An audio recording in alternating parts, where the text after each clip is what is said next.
Hey everyone, welcome back to the channel. Today, we're diving deep into a concept that's captivated millions.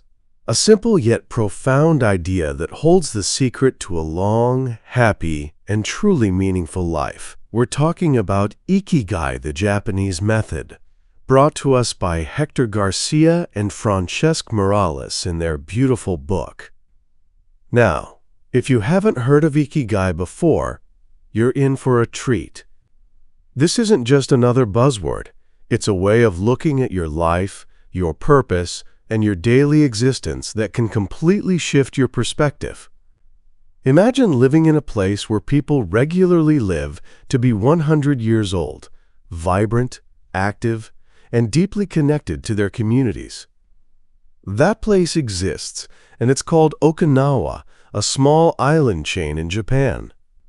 The authors of Ikigai ventured to Okinawa, the land of centenarians, to uncover the secrets of these remarkably long-lived and joyful people. And what they found at the heart of it all was Ikigai.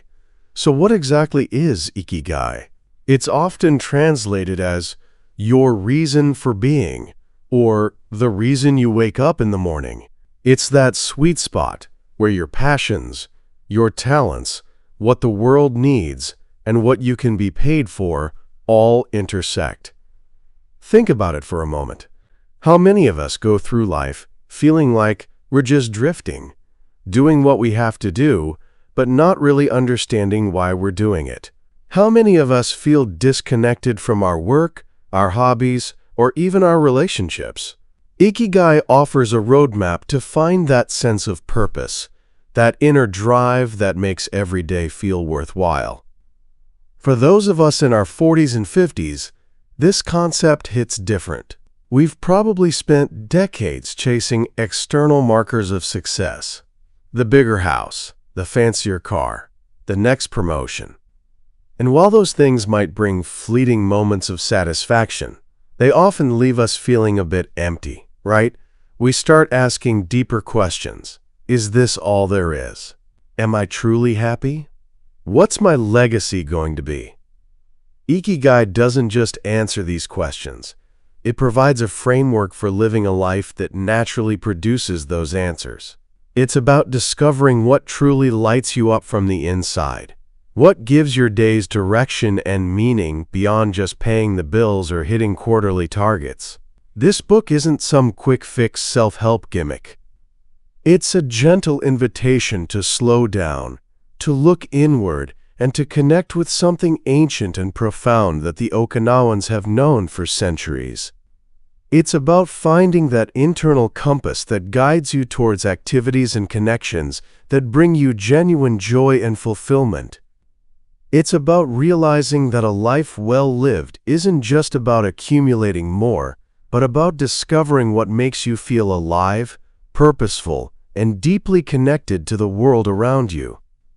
As we go through each part of this incredible book, we'll peel back the layers of Ikigai, exploring not just its definition, but also the practical habits, mindsets, and wisdom that can help you uncover your own reason for being. We'll talk about how finding your flow, how embracing community, and how nurturing your body and mind are all part of this holistic approach to a long and happy life. So, settle in, open your mind, and let's embark on this journey to find your Ikigai. Because, trust me, when you find it, every morning truly becomes an exciting new chapter. This isn't just some fluffy, feel-good term.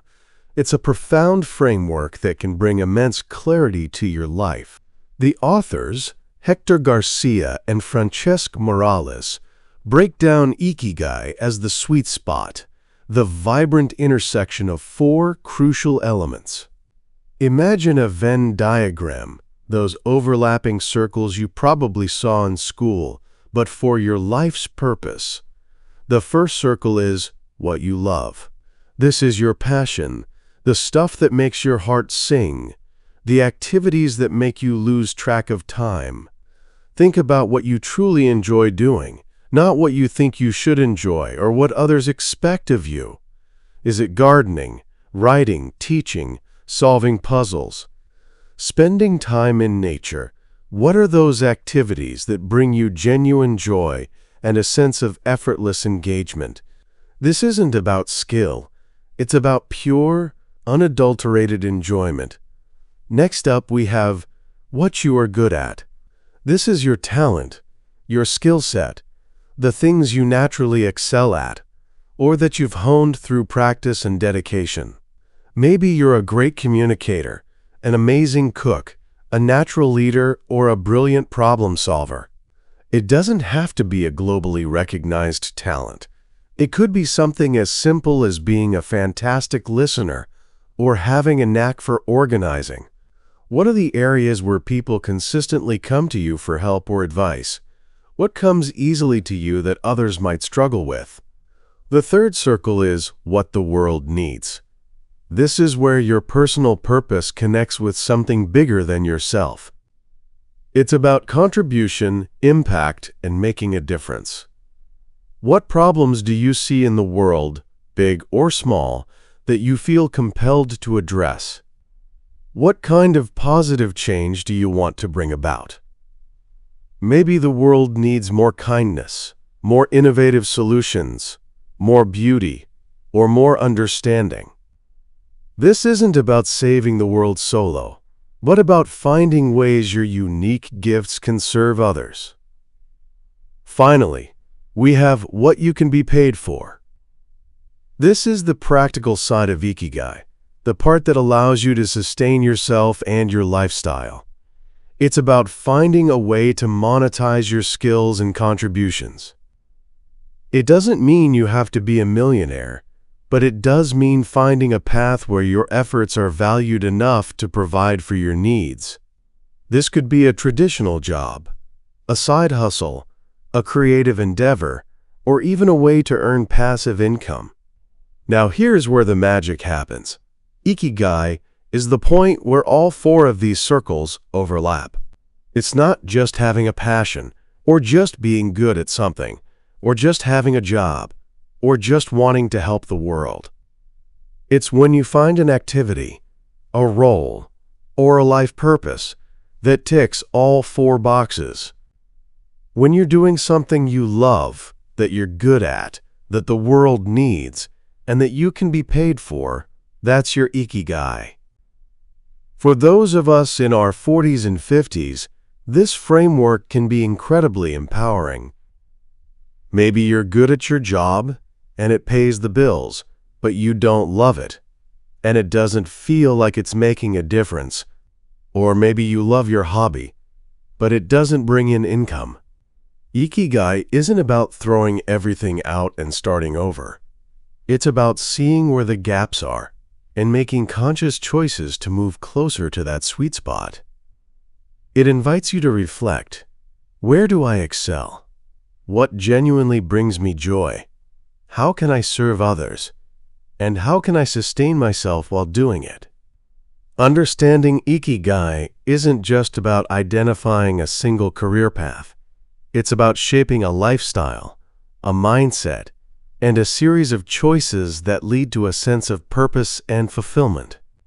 It encourages you to seek out opportunities where these four elements converge, creating a life that feels authentic, meaningful, and deeply satisfying. This profound concept gives us a clear lens through which to evaluate our lives and make intentional adjustments to live with greater purpose. The Okinawa Paradigm, Land of Centenarians. Okinawa, the island archipelago off the coast of Japan.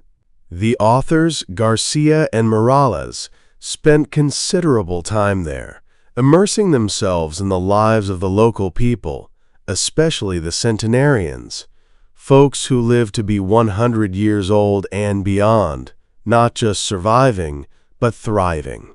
This isn't some accident. It's a testament to a lifestyle deeply rooted in principles that resonate profoundly with the concept of Ikigai. This section is all about what we can learn from the land of centenarians. First off, It's not just about genetics, though that plays a role. It's about a holistic approach to life that combines diet, physical activity, social connection, and a clear sense of purpose. The Okinawans don't just retire in the conventional sense. They often continue to engage in meaningful activities well into their old age. Their Ikigai isn't a job they quit. It's a reason to keep going, to keep contributing, to keep learning. Let's talk about their lifestyle. You won't see them hitting the gym for intense, high-impact workouts. Instead, their lives are characterized by constant, gentle movement. They garden, they walk, they perform daily chores that keep their bodies active without putting undue stress on them. It's about integrating movements seamlessly into their lives, rather than carving out a separate exercise block.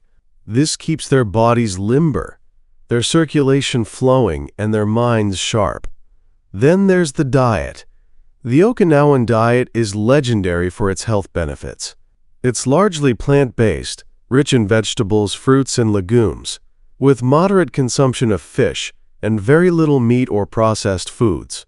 But beyond what they eat, it's how they eat. They practice a concept called Hara-Hachi Bu, which means eat until you are 80% full. This ancient Confucian teaching is a cornerstone of their eating habits, preventing overeating and reducing the strain on their digestive systems.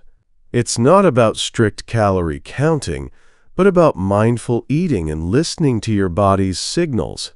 It's a simple habit that has profound long-term health benefits. But perhaps one of the most striking aspects of the Okinawan lifestyle, especially for us living in more individualistic societies, is the strength of their social connections. They form lifelong support networks called moai.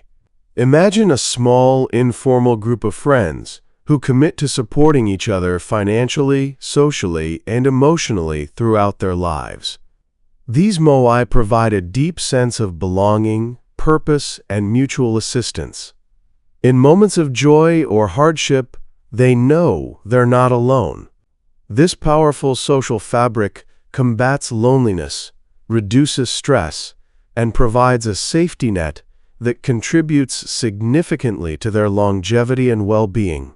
It's proof that humans are fundamentally social creatures, and genuine connection is as vital as good food and exercise. For those of us in our 40s and 50s, looking for real-world examples of how to live a truly rich life, the Okinawan paradigm is a goldmine. It teaches us that it's not about working yourself to the bone until retirement, only to then figure out what to do. It's about cultivating habits now that foster purpose, community, and health. It's about finding small ways to stay active, making smarter food choices, and intentionally building and nurturing your tribe. It's about realizing that longevity isn't just about adding years to your life, but adding life to your years, by living with intention, connection, and a clear reason to greet each new day. Flow. This idea was popularized by psychologist Mihaly Csikszentmihalyi, and it's a game changer when it comes to understanding deep engagement and satisfaction.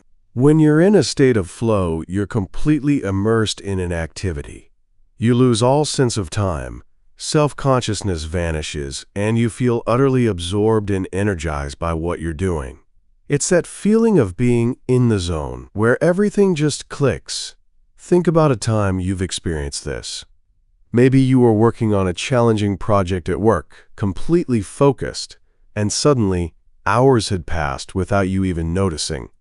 Or perhaps you were deeply engaged in a hobby, painting, playing a musical instrument, solving a complex puzzle, or even gardening, and you felt a perfect balance between the challenge of the task and your skills. That's flow. It's not about being relaxed. It's about being intensely focused and optimally engaged. Manson and Morales highlight that experiencing flow is deeply connected to discovering and living your Ikigai. When you're in flow, you're not doing something for external rewards or recognition. You're doing it for the sheer joy of the activity itself. This intrinsic motivation is a hallmark of Ikigai. If your Ikigai is truly your reason for being, then engaging in activities that align with it should naturally lead you into a flow state. It's where your passion, your skills, and a sense of purpose come together in a dynamic, exhilarating way. The conditions for flow are fascinating. It usually happens when the challenge of the task is slightly above your current skill level, but not so much that it's overwhelming. It needs to be just challenging enough to keep you fully engaged, forcing you to stretch and improve. You also need clear goals and immediate feedback, so you know if you're on the right track. And when you hit that sweet spot, the activity becomes its own reward. For those of us in our 40s and 50s, understanding flow can be revolutionary, especially if you felt a bit stagnant or disengaged. We often get caught up in routine, in doing things out of obligation rather than genuine interest. This concept invites us to consciously seek out activities that push us into that zone. It might be a new hobby, a challenging aspect of your job, or even a new way of approaching daily tasks. What makes you lose track of time? Where do you feel a perfect blend of challenge and competence? Discovering your flow can be a powerful indicator of your Ikigai. If you find yourself effortlessly absorbed in a particular task, feeling a sense of joy and vitality, that's a strong clue that you're tapping into something deeply meaningful to you. It's a reminder that happiness isn't just about external achievements, but about the quality of your experience in the moment. It's about finding activities that allow you to fully express yourself and tap into your deepest potential. So, don't just passively go through your day. Be mindful. Seek out opportunities to engage fully. Look for tasks that stretch you just a little bit, that provide clear goals and immediate feedback. Experiment with new ways of doing things. Because when you find your flow, you're not just doing something, you're living it, breathing it, and discovering a profound source of joy and purpose that resonates with your true Ikigai. It's truly where the magic happens. Rules for daily flow. It's like hitting that sweet spot where challenge meets skill. Now the big question is, how do we actually get into that flow state in our everyday lives? Because it's one thing to understand it, and another to actually experience it. Especially for us busy folks in our 40s and 50s, juggling careers, families, and all the rest. The authors of Ikigai give us some super practical rules to help us tap into flow more often. First off, a key rule for flow is to have clear goals and immediate feedback. Think about a video game. You know exactly what you need to do, and you get instant feedback on whether you're succeeding or failing. Life doesn't always give us that, but we can create it. Before you start a task, take a moment to define what done looks like. What's your objective? And as you work, how can you check your progress? This clarity helps keep your mind focused and eliminates distractions. If you're working on a big project, break it down into smaller, manageable chunks, each with its own mini-goal. That way, you're always getting those little hits of positive feedback as you tick things off. Next, it's crucial to eliminate distractions.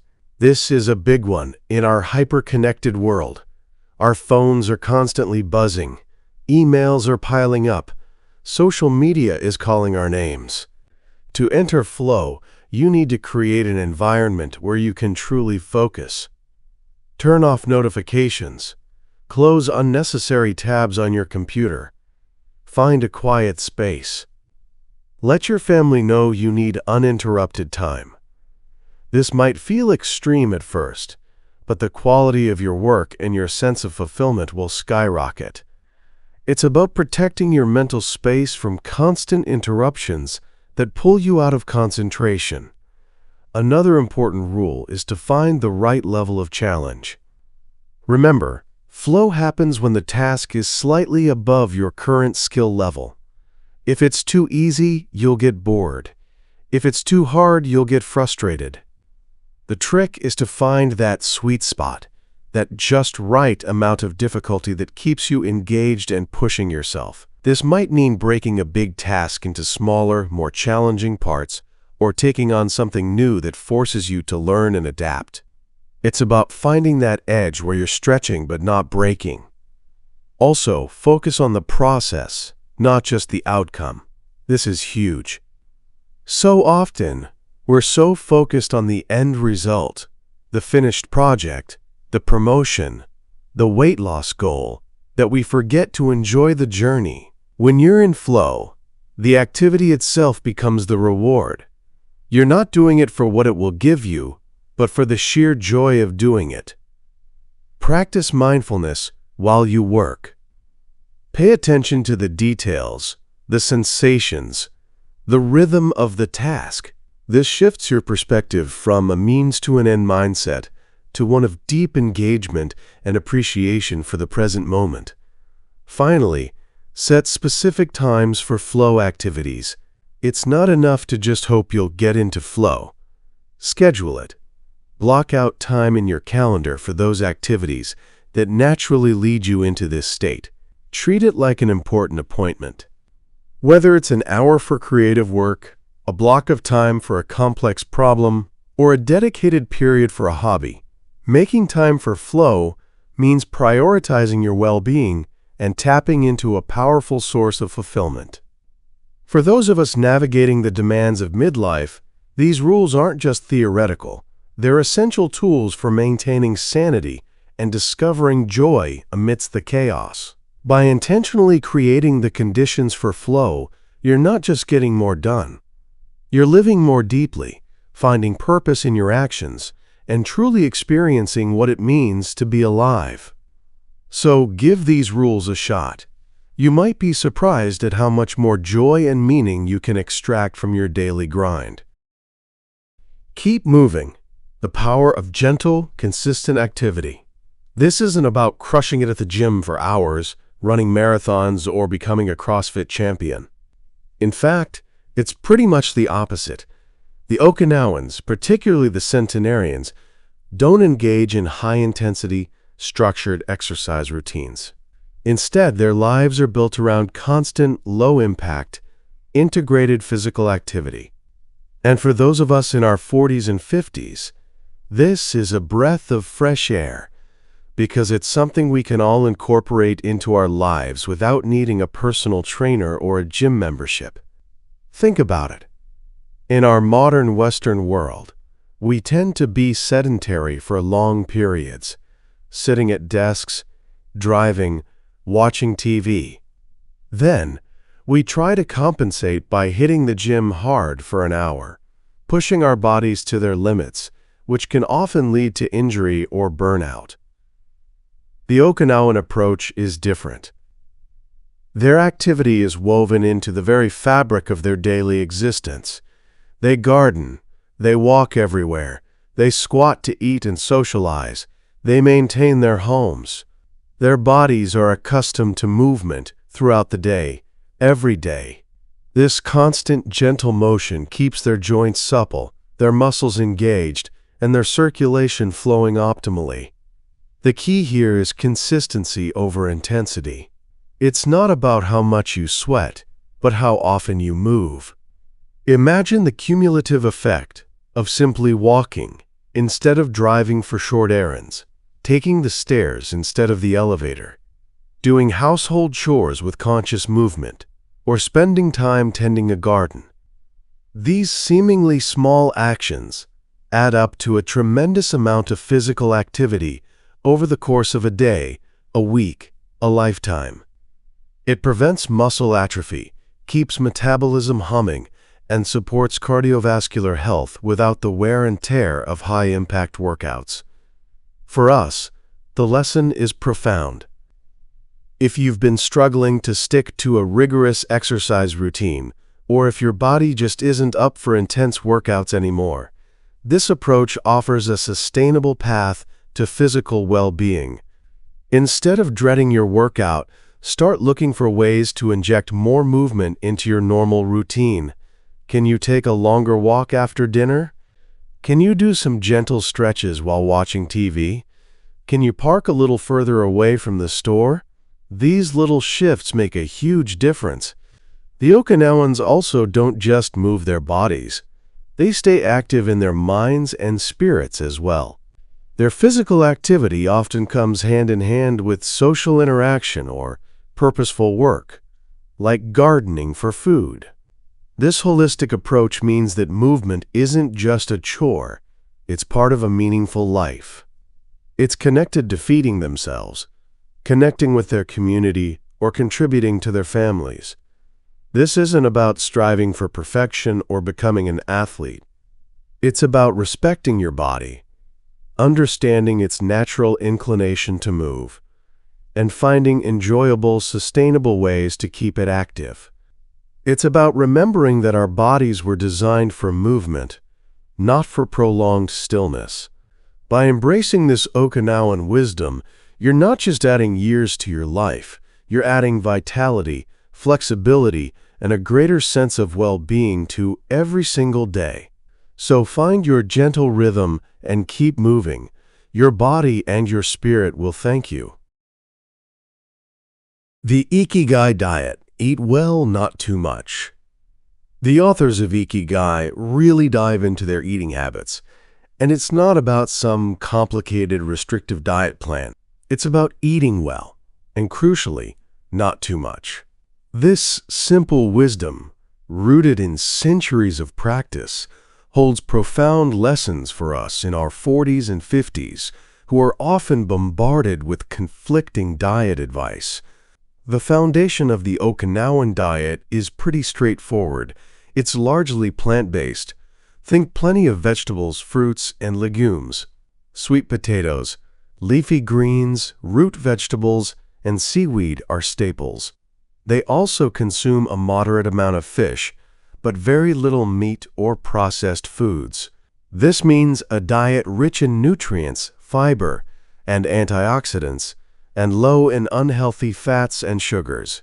It's about consuming whole, unprocessed foods that nourish the body rather than just filling it up.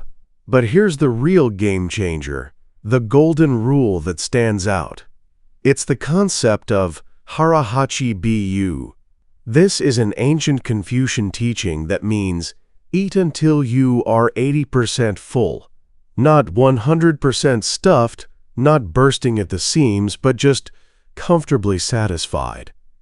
Imagine leaving the table feeling good, not groggy or overly heavy. This simple practice prevents overeating, which is a massive problem in Western societies.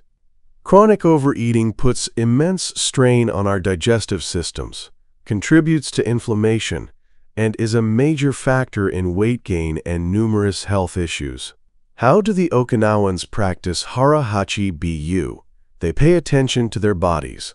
They eat slowly, savoring each bite, and they stop when they feel that gentle nudge of satiety, long before they feel truly full.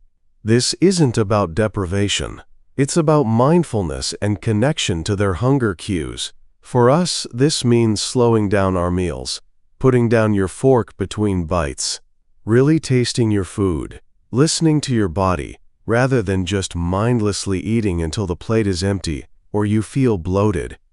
The Okinawan diet also emphasizes variety and moderation. They eat a wide range of foods, ensuring they get a diverse spectrum of nutrients. They don't ban certain foods. They simply consume them in smaller quantities. It's about balance, not extremism.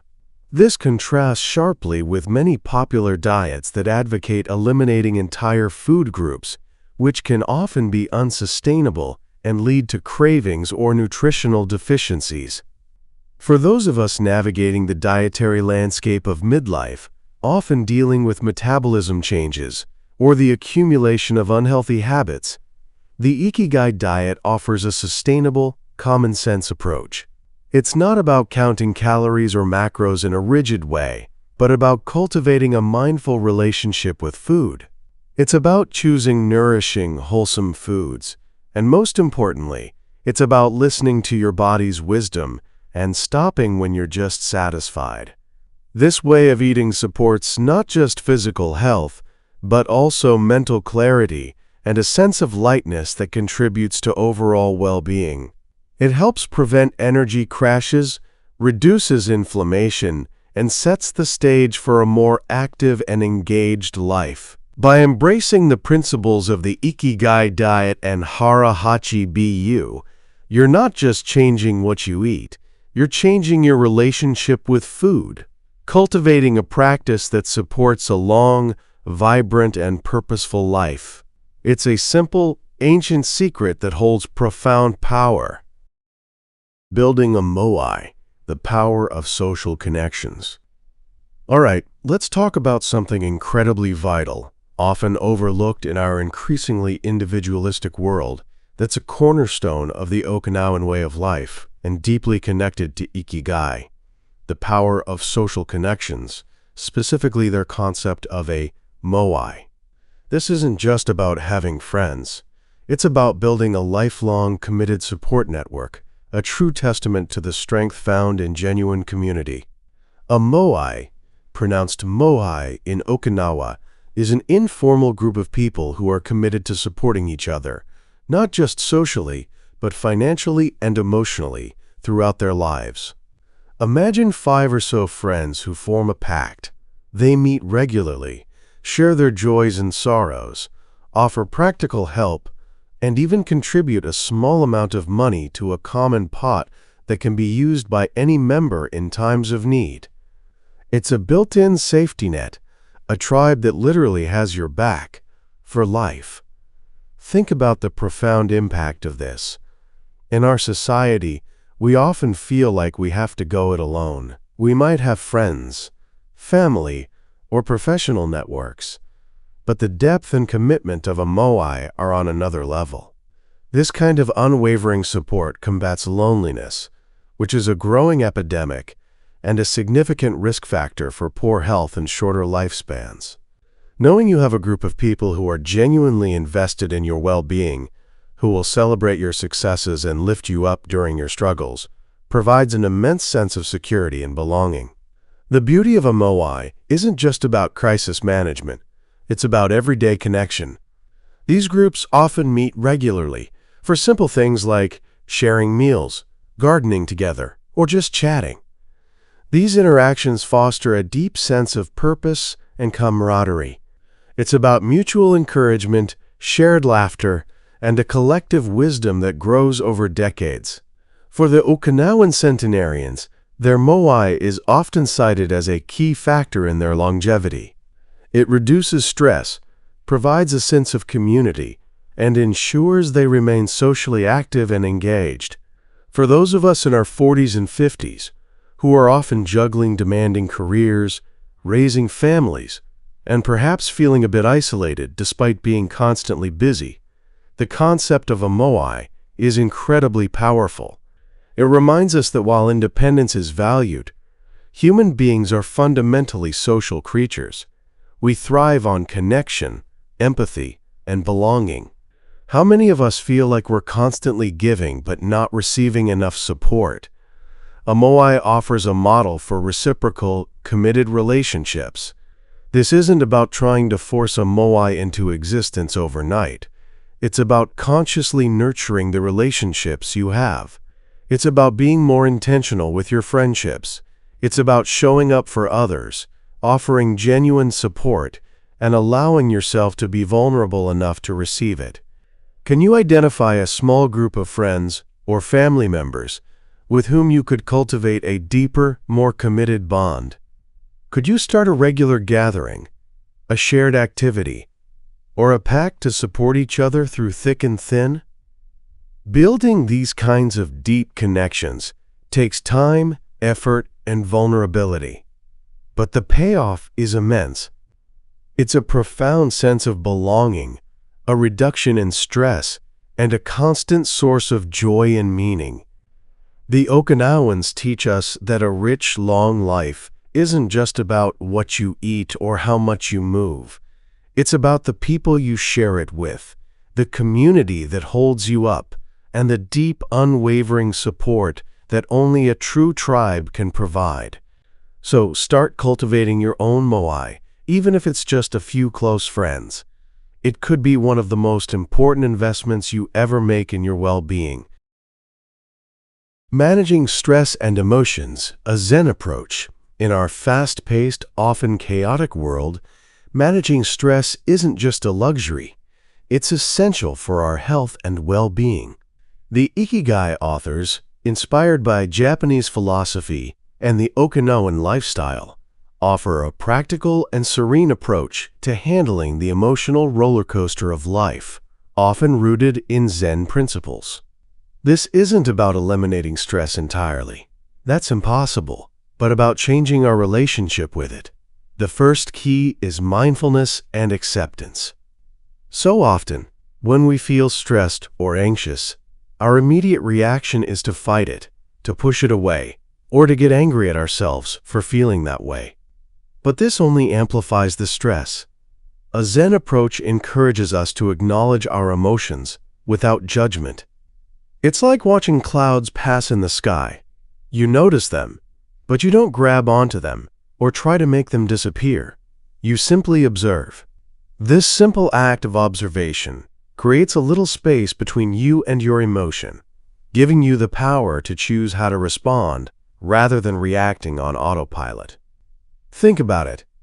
How many times have you felt a wave of anger or frustration and then immediately snapped at someone or made a rash decision? By pausing, taking a breath, and simply observing the emotion, you create that crucial moment to ask, what is this feeling telling me? Is it serving me right now? What's the wisest way to act? This self-awareness is the bedrock of emotional regulation. Another powerful tool from this approach is focusing on the present moment. Stress often comes from dwelling on the past, regrets, mistakes, or worrying about the future. What-ifs, anxieties. The Okinawans and Zen masters emphasize living in the here and now. When you're fully engaged in the present moment, whether it's sipping your coffee, talking with a friend, or working on a task, your mind has less space to wander into stressful thoughts about what was or what might be. This isn't about ignoring problems, but about tackling them one step at a time, fully present in each action. This often ties into finding joy in simple tasks. The Okinawans find meaning and presence in daily chores like gardening, cooking, or sweeping. These aren't just duties. They're opportunities for mindfulness and connection to the present. When you bring your full attention to a simple task, it can become a form of meditation, grounding you and reducing mental chatter. For those of us in our 40s and 50s, who are often burdened by past responsibilities and future anxieties, this Zen approach offers a profound sense of relief. It's about letting go of what you can't control and focusing on what you can, your presence, your reaction, and your values in the moment. It's about understanding that stress is often an internal response to external events, and you have more agency over that response than you might realize. It also means cultivating gratitude.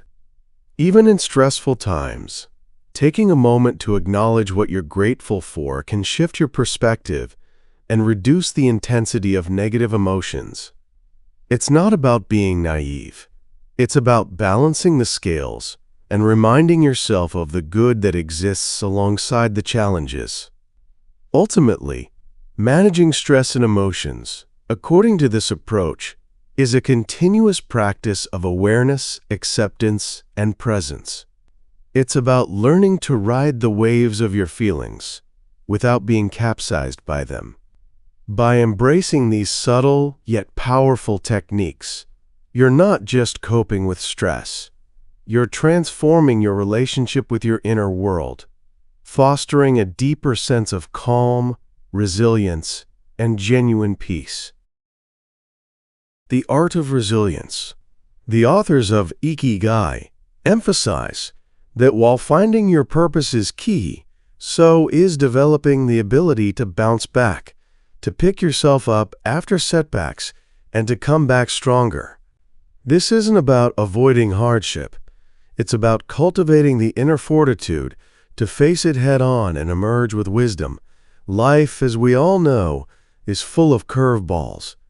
Unexpected job losses, health scares, relationship challenges, financial difficulties. These are part of the human experience. What distinguishes those who thrive from those who falter isn't whether they face adversity, but how they respond to it. Resilience isn't about being immune to pain or disappointment. It's about feeling those emotions, processing them, and then finding the strength to adapt, learn, and move forward. The Okinawans, who live long and purposeful lives, demonstrate remarkable resilience. They faced wars, natural disasters, and personal losses, yet they maintain a positive outlook and a strong sense of community. Their resilience isn't a genetic fluke. It's a cultivated mindset and a set of practices. One core aspect of resilience is acceptance of impermanence. This ties back to a Zen concept. Everything changes. Good times pass, and so do bad times. When we resist change or cling to what was, we suffer more. When we accept that life is a constant flow of ups and downs, we become more adaptable. This doesn't mean passive resignation, but rather a realistic understanding that nothing lasts forever, allowing us to let go of what we can't control and focus on what we can. Another key component is having a clear sense of purpose. Your Ikigai. When you know why you wake up in the morning, when you have a strong reason for being, that purpose acts as an anchor during storms. It gives you a reason to keep fighting, to keep moving forward, even when things get tough. It provides meaning to your suffering, transforming it from pointless pain into a step on your journey. If you're clear on what truly matters to you, setbacks become less about personal failure and more about obstacles to overcome on the path to your larger purpose. Resilience also involves learning from adversity. Every setback, every challenge, every failure holds valuable lessons. Instead of dwelling on what went wrong, resilient individuals ask, "What can I learn from this? How can I grow stronger because of this?" They see challenges as opportunities for self-discovery and skill development. It's about reframing difficulties not as punishments, but as teachers. Finally, social connections play a massive role in resilience, just like with the moai we talked about earlier. Knowing you have a support system, people who believe in you, who will listen without judgment, and who will offer practical help, makes a huge difference. When you're struggling, don't isolate yourself. Lean on your tribe. Share your burden. Collective resilience is often stronger than individual resilience. For those of us navigating midlife, we've likely accumulated a fair share of battle scars. This is the time to leverage that experience. Recognize your past resilience. Remember how you bounced back from previous difficulties. Understand that those experiences have made you stronger, more capable. Cultivate these qualities. Embrace change. Clarify your purpose. Seek out lessons in setbacks, and lean on your community. The art of resilience isn't just about surviving. It's about thriving through life's challenges, emerging wiser, more compassionate, and more deeply connected to your Ikigai. It's knowing that no matter what hits you, you have the inner strength to always bounce back. Finding joy in the small things. All right. Let's talk about one of the most beautiful and accessible aspects of the Ikigai philosophy, the ability to find joy in the small things. In our fast-paced, often overwhelming lives, especially for those of us in our 40s and 50s, who are constantly striving for bigger goals or dealing with significant responsibilities. It's easy to overlook the simple moments of beauty and contentment that are happening all around us, every single day. This is the very essence of mindfulness, a core practice that contributes to the long-term happiness and well-being of the Okinawan people. We're often conditioned to believe that happiness comes from grand achievements, big purchases, or extraordinary experiences. We chase the next vacation, the next promotion, the next big thing, always thinking, "I'll be happy when." But the Ikigai perspective reminds us that true, sustainable joy isn't about those infrequent large-scale events. It's about cultivating an appreciation for the mundane, for the quiet moments, for the beauty inherent in everyday life. Think about it. The warmth of your morning coffee, the sound of birds singing outside your window, the feeling of sunshine on your skin, a heartfelt conversation with a loved one, the simple act of preparing a meal, the satisfaction of a task well done no matter how small. These are the moments that, when fully noticed and appreciated, can fill your day with pockets of genuine joy. The Okinawans, with their emphasis on living slowly and purposefully, excel at this. They find deep contentment in tending their gardens, sharing a meal with friends, or simply watching the sunset. These aren't just activities, they are opportunities for mindful engagement. The practice here is simple, but it requires intentionality. Slow down and pay attention. In our rushed lives, we often multitask, eat on the go, and scroll through our phones even when we're with others. This constant distraction prevents us from fully experiencing the present moment. By consciously bringing your attention to what you're doing, by engaging all your senses, you transform ordinary experiences into extraordinary ones. Taste your food, really taste it. Feel the texture of your clothes, listen to the nuances in a conversation, see the colors and details in your environment. For those of us navigating midlife, where the future can seem uncertain and the past might be filled with regrets, grounding ourselves in the present is a powerful antidote.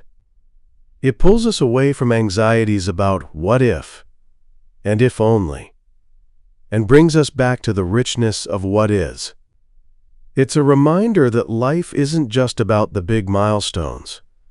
It's about the countless small moments that make up the tapestry of our existence. Cultivating this habit of finding joy in the small things isn't just a feel-good exercise. It's a profound act of self-care and a pathway to greater resilience. When you can find beauty and contentment in the everyday, you build an inner reservoir of happiness that isn't dependent on external circumstances. It equips you to face challenges with a more balanced perspective, knowing that even amidst difficulties, there are always moments of grace and beauty to be found. So start practicing this simple yet profound art. Take a few minutes each day to consciously notice and appreciate something small. It could be the smell of fresh rain, the laughter of a child, the comfort of your home. By training your mind to seek out these moments of joy, you're not just improving your day, you're fundamentally shifting your outlook on life, fostering a deeper sense of contentment, and living more fully in alignment with the true essence of Ikigai. Finding your Ikigai, a personal journey. Alright, we've talked about what Ikigai is, where it comes from, and some of the key elements that support it. Now comes the most exciting part, and perhaps the most challenging, finding your own Ikigai. This isn't a one-size-fits-all solution. It's a deeply personal journey of self-discovery. The authors don't give you a magic formula, but they offer powerful exercises and guiding questions to help you start peeling back the layers and uncovering your unique reason for being. Remember that Venn diagram? That's your starting point. You need to honestly explore each of those 4 circles: what you love, what you're good at, what the world needs, and what you can be paid for. This isn't just a mental exercise. It often requires real introspection and a willingness to try new things. Let's break down some practical steps. First, brainstorm what you love. Grab a notebook or open a document and just free write. What activities make you lose track of time? What do you do purely for enjoyment, without expecting anything in return? Think about your childhood hobbies, things you do on weekends, even quiet moments that bring you deep satisfaction. Don't censor yourself. Just write down everything that comes to mind. This is about passion, pure and simple. Next, explore what you are good at. Again, list everything you can think of. What skills do you possess? What do people often ask you for help with? What comes naturally to you? It could be anything, from cooking to problem solving, from public speaking to listening, from fixing things to organizing events. Don't underestimate your everyday talents. Sometimes, what seems easy to you is a struggle for others. Then consider what the world needs. This might feel big, but start small. What problems do you notice in your community, your workplace, or even among your friends and family? What causes do you feel strongly about? What kind of positive impact do you want to make? It doesn't have to be a grand global issue. It could be something as simple as bringing more kindness to your neighborhood or helping a specific group of people. Finally, think about what you can be paid for. This is where practicality comes in. How can your passions, skills, and desire to contribute translate into something that can sustain you financially? This might be through your current job, a side hustle, volunteering that leads to paid opportunities, or developing a new skill set. Be open-minded here. Sometimes, the path to being paid isn't obvious at first. Now, the hard part. Look for the overlap. Where do these lists intersect? Are there activities or roles that appear in multiple categories? For instance, if you love teaching, are good at explaining complex ideas, believe the world needs more accessible education, and can get paid as an educator, you're hitting your Ikigai sweet spot. It might not be a single thing, but a combination of activities that fulfill you. For those of us in our 40s and 50s, this journey can be particularly illuminating. We've accumulated a lifetime of experiences, skills, and perhaps even some disillusionment. This is the time to leverage that wisdom. You might find that your Ikigai isn't a brand new career, but a way to infuse more purpose into your current role, or a fulfilling side project. It might be about shifting your focus within your existing life. Don't be afraid to experiment, to try new things, and to pivot if something doesn't feel right. Finding your Ikigai is a dynamic process. It's not a destination you reach and then stop. It evolves as you grow and change. But taking the time to embark on this personal journey is one of the most empowering things you can do. It brings clarity, direction, and a profound sense of meaning to every single day, making your life not just longer, but infinitely richer. Reinventing and adapting. Your Ikigai isn't a static thing, set in stone forever. Just like life itself, your Ikigai is fluid, evolving, and sometimes needs to be reinvented and adapted as you move through different stages of life. The authors of Ikigai make it clear that embracing this flexibility is key to long-term happiness and fulfillment, especially as we navigate the changes that come with age and experience. Think about it. Who you were at 20 or even 30 is probably different from who you are now, in your 40s or 50s. Your interests might have shifted, Your skills have grown. Your priorities have changed. What the world needs is also constantly evolving. So it stands to reason that your reason for being, your Ikigai, might need to adapt as well. Trying to cling rigidly to an old Ikigai when life has moved on can lead to frustration, stagnation, and a sense of being out of sync. The Okinawan centenarians, for example, don't suddenly stop living their purpose when they turn 65 or 70. They adapt. A farmer might pass on the heavy labor to younger generations, but continue to share their knowledge, tend a small garden, or advise on planting. Their Ikigai shifts from active labor to mentorship and wisdom sharing. They remain engaged, but the form of their engagement changes. This ability to reinvent and adapt is a hallmark of their longevity and vitality. For us in midlife, this concept is incredibly relevant. We might be facing career changes, kids leaving the nest, shifts in our physical capabilities, or a renewed desire for something more. This isn't a crisis. It's an opportunity for a midlife reinvention of your Ikigai. Perhaps your initial Ikigai was heavily tied to your career, but now you feel a pull towards something more community-focused, or a creative pursuit you put on hold. This is the time to listen to that inner voice. This process of adaptation requires a few things. First, self-awareness. Regularly check in with yourself. What truly energizes you now? What are your new strengths? What does the world seem to need from you today? Don't be afraid to question old assumptions about yourself or your path. Second, flexibility and open-mindedness. Your Ikigai might not look the way you imagined. It might be a side project, a volunteer role, or a shift within your existing work rather than a complete career overhaul. Be open to new possibilities and unexpected pathways. Third, courage to let go.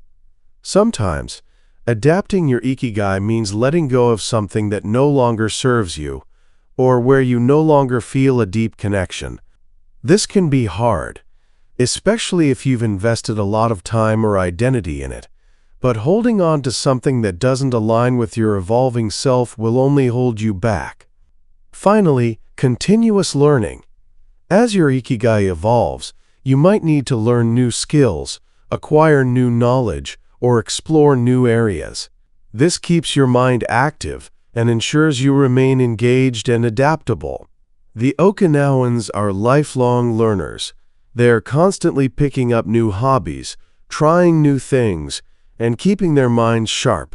Embracing the evolution of your Ikigai is about cultivating a growth mindset. It's understanding that life is a journey of continuous development, and your purpose will naturally transform as you do. By being willing to reinvent and adapt, you ensure that your reason for being remains vibrant, relevant, and deeply fulfilling, no matter what stage of life you're in. It's how you ensure that your Ikigai continues to light your path, even as the landscape changes. Ikigai at work. The Ikigai authors insist that finding your Ikigai in your work, or at least bringing your Ikigai to your work, is absolutely crucial for long-term fulfillment and well-being. It's about transforming your job from just a paycheck into a source of purpose and satisfaction. Now, let's be real. Not everyone can instantly pivot to their dream job that perfectly aligns with all 4 circles of Ikigai.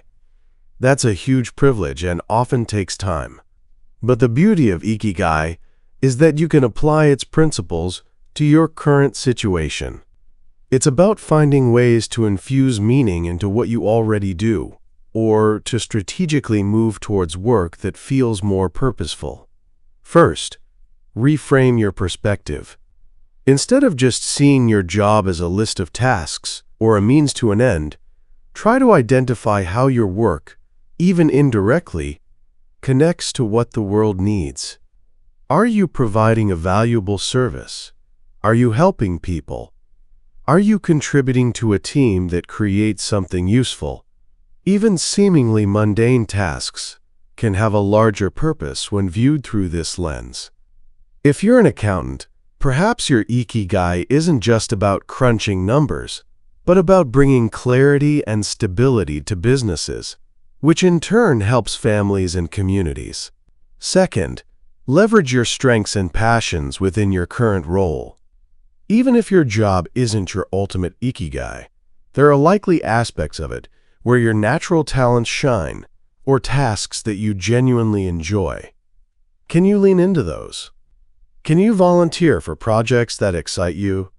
Can you find ways to apply your unique skills more creatively? For example, if you love mentoring, can you take on a leadership role or help new employees, even if it's not explicitly in your job description? This allows you to bring more of what you're good at and what you love into your daily work. Third, cultivate a growth mindset and seek opportunities for flow. If your job feels monotonous, look for ways to introduce challenge in learning.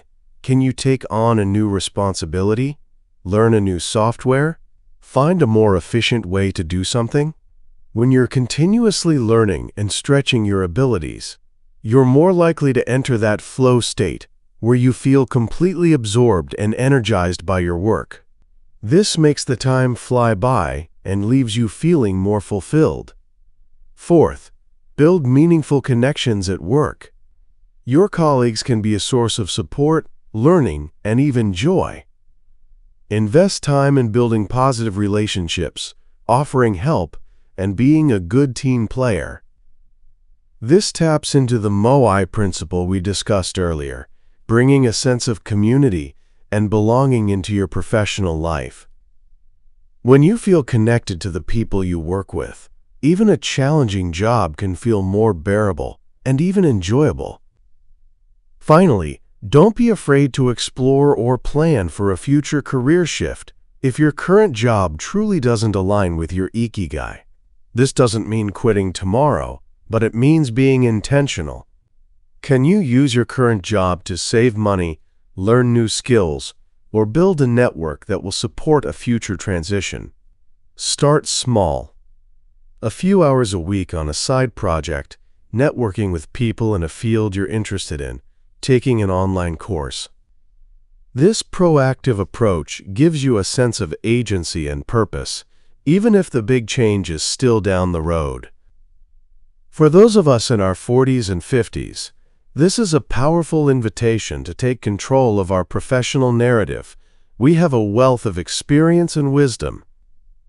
By applying Ikigai principles, we can transform our work lives from a source of stress or drudgery into a vibrant component of our overall purpose and happiness. It's about finding or creating meaning in the hours we spend earning a living, making sure that even our daily grind contributes to a life well lived.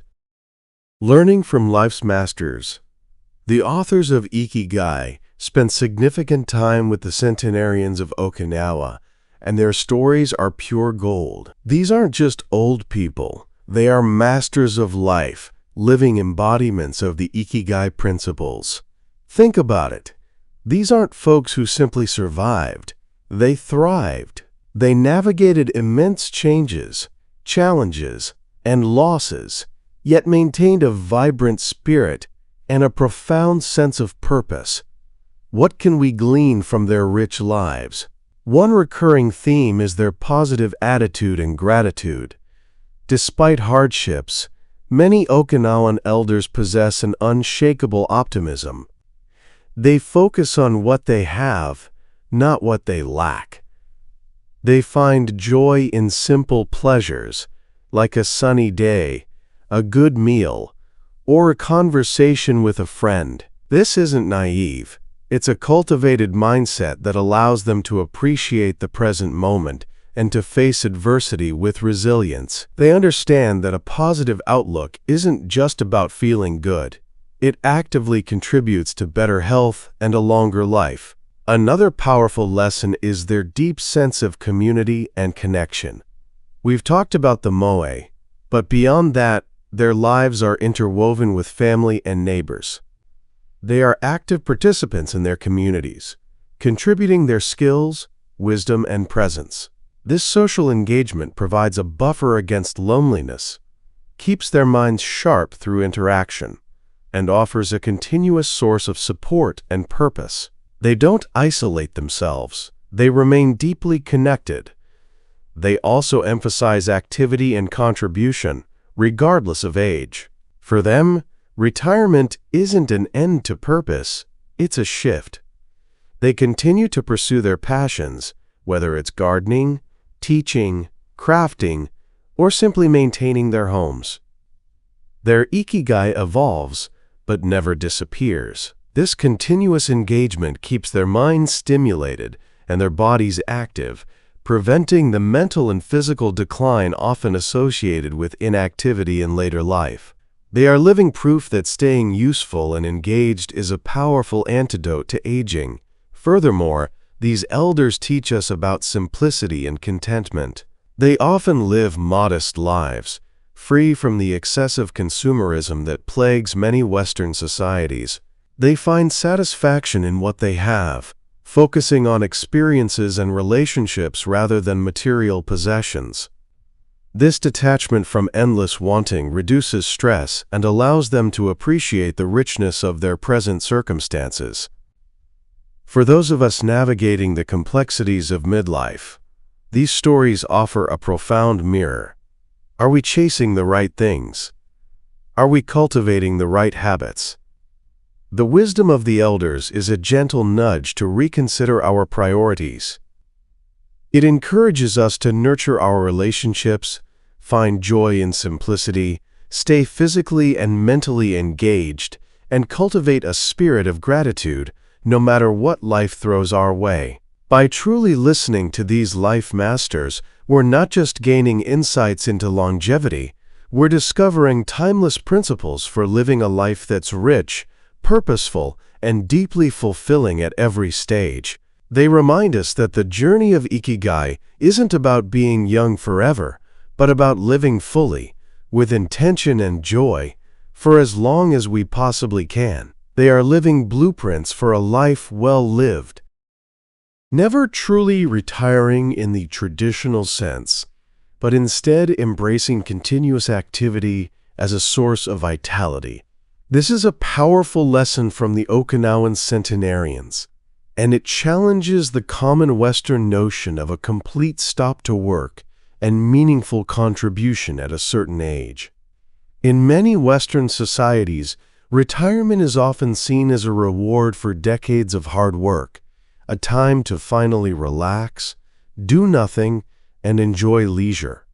And while rest is certainly important, a complete cessation of meaningful activity can, paradoxically, lead to a decline in both physical and mental health.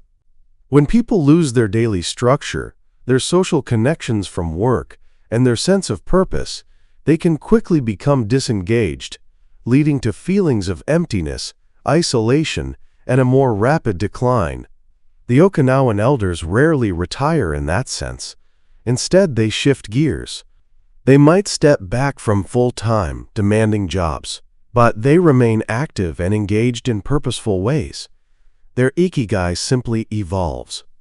A fisherman might stop going out on the big boats, but continues to mend nets, teach younger generations, or maintain a small garden. A homemaker might no longer manage a large household, but actively participates in her moai group, volunteers in the community, or continues with her crafts.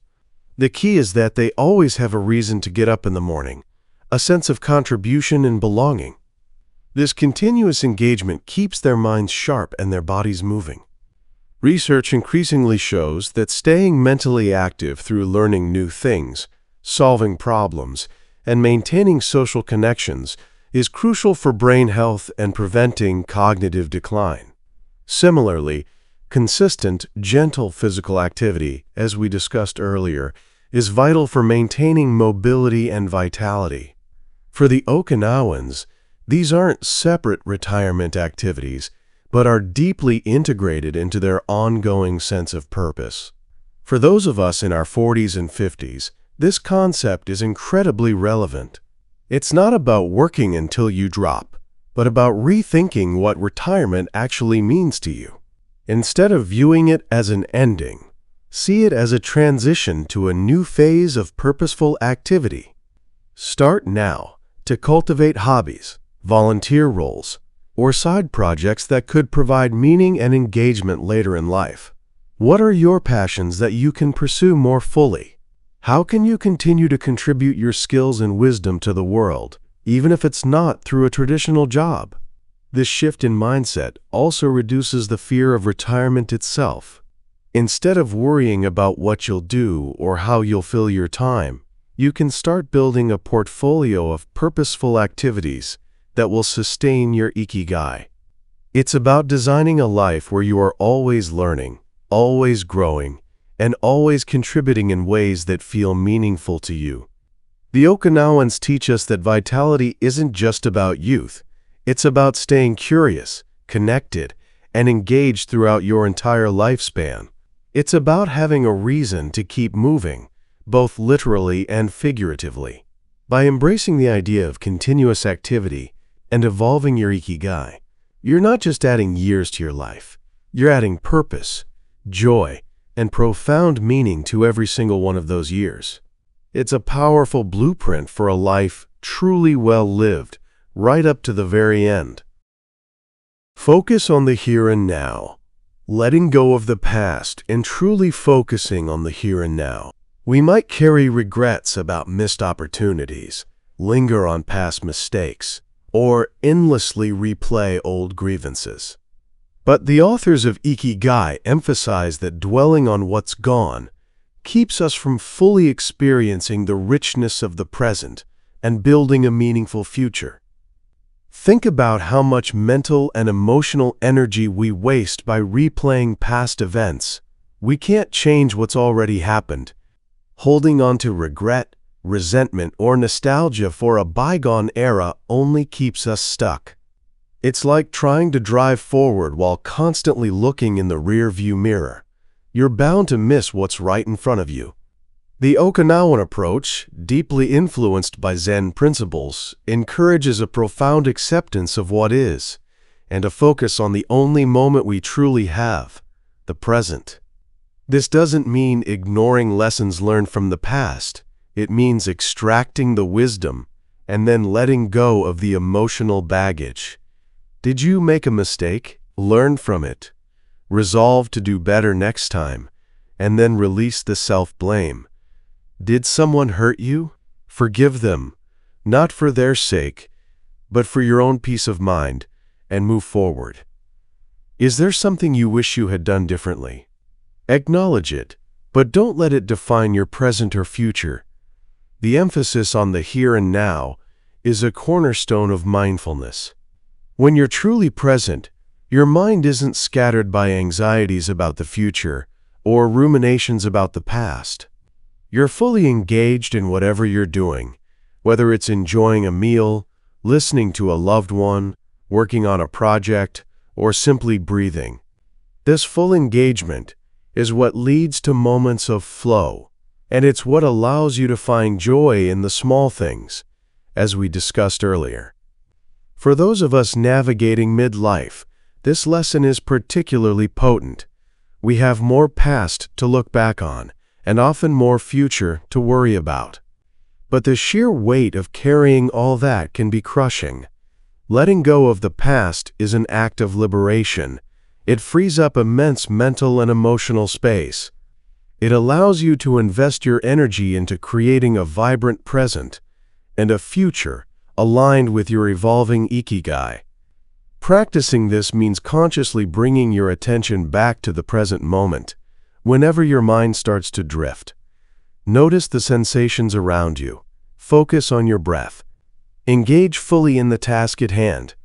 If a memory or a worry pops up, acknowledge it, but gently redirect your attention to what you are doing right now. It's a continuous practice, not a one-time fix. This focus on the present also cultivates gratitude. When you're truly present, you're more likely to notice the blessings, big and small, that exist in your life right now. You appreciate what you have, rather than dwelling on what's missing or what once was. Ultimately, letting go of the past and embracing the present isn't about denial, it's about empowerment. It's about reclaiming your mental and emotional energy, choosing to invest it in creating a life that is purposeful, joyful, and truly lived, moment by moment. By shedding the weight of yesterday's burdens, you open yourself up to the endless possibilities of today, fully alive in the here and now. Embracing imperfection, often linked to the Japanese concept of wabi-sabi. In our culture, we're constantly bombarded with images of flawless beauty, seamless success, and lives lived without a hitch. But the authors of Ikigai emphasize that finding true contentment and purpose means accepting the beauty of things as they are, including ourselves and others, with all their cracks and imperfections. Wabi-sabi is a Japanese aesthetic worldview that finds beauty in transience and imperfection. It's about appreciating the worn, the rustic, the incomplete. Think of an old, weathered wooden bowl with natural cracks, or a piece of pottery that's been repaired with gold lacquer, highlighting its brokenness rather than hiding it. These imperfections tell a story. They reveal character, history, and resilience. Wabi-sabi sees profound beauty in authenticity, impermanence, and the natural cycle of decay and renewal. How does this relate to Ikigai and our lives? It means letting go of the relentless pursuit of an impossible ideal of perfection. It means understanding that life isn't meant to be a smooth, flawless journey. It's messy, chaotic, beautiful, and deeply flawed. Just like us, when we embrace imperfection, we free ourselves from the constant self-criticism and judgment that can poison our joy and undermine our sense of purpose. For those of us in midlife, this can be incredibly liberating. We've probably spent decades striving for perfection in our careers, our families, our bodies, and our relationships. And perhaps, like many, we've found that this pursuit is exhausting and ultimately unsatisfying. The constant comparison to others, the relentless push for more or better, leaves us feeling inadequate and unfulfilled. Embracing imperfection allows us to breathe. This applies to ourselves. Accept your flaws, your mistakes, your perceived shortcomings. They are part of what makes you uniquely you. Your wrinkles tell a story of laughter and wisdom. Your scars are testaments to battles fought and won.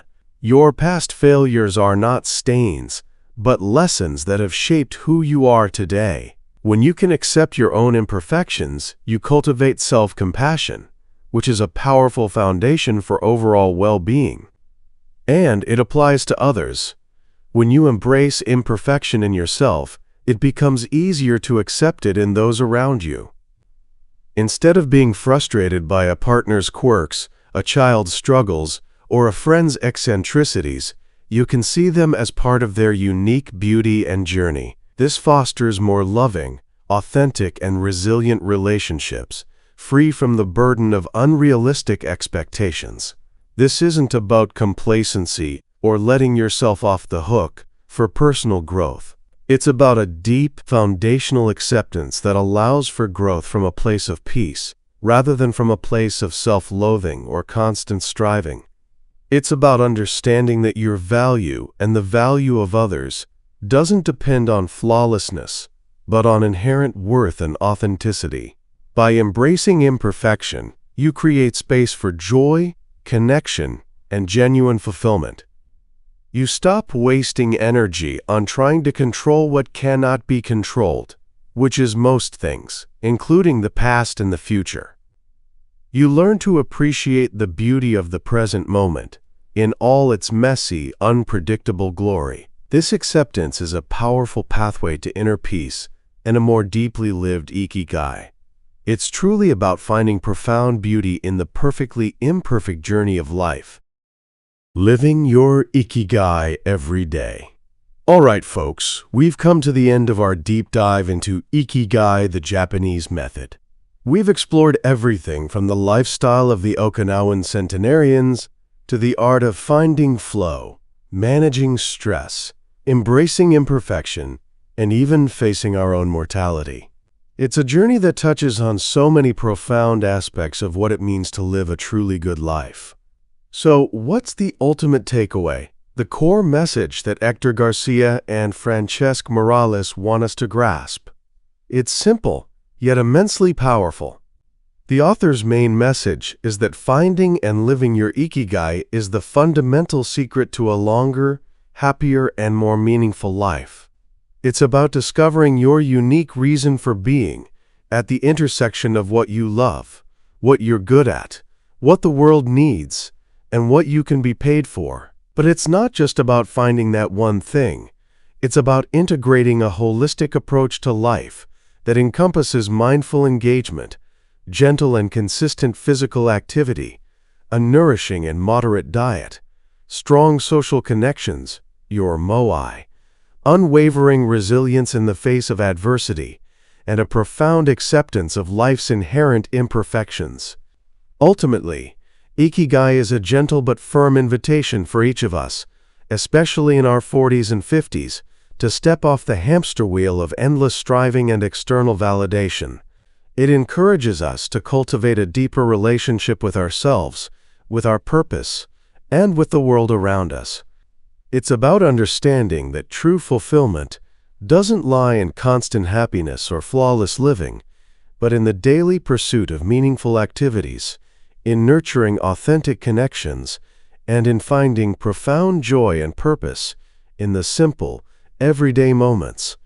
It's about having that intrinsic drive, that reason to wake up each morning, that keeps you engaged, contributing, and alive, regardless of your age. Living your Ikigai isn't a destination.